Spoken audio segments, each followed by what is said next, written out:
Welcome to Penrose Learning, where we make understanding easy. You'll start by getting the audio where Capcut can read it. Open Capcut, update if needed, and import your video or standalone audio clip into a new project. Once the clip is in the timeline, tap it to reveal editing options and select the audio or voice menu. Make sure background noise is minimized. This helps accuracy.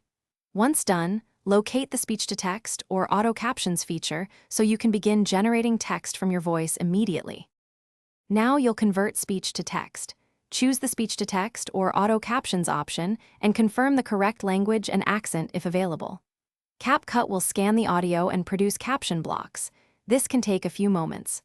Once generated, review the text for misheard words and adjust timing markers so captions match speech.